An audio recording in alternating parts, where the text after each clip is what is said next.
Here I've got Samsung Galaxy Note 10 Plus, and let me show you how to reset accessibility settings on the following device.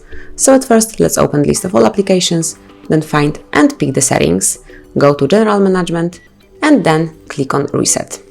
Here you'll notice Reset Accessibility Settings. Simply click on it, and if you truly want to reset accessibility settings and restore default settings, click on Reset Settings. So as you can see, related settings such as keyboard and font size won't be reset.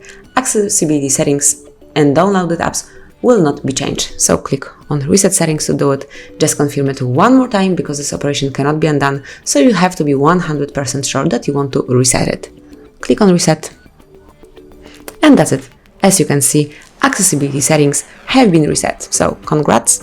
Thank you for watching. Please subscribe our channel and leave the thumbs up.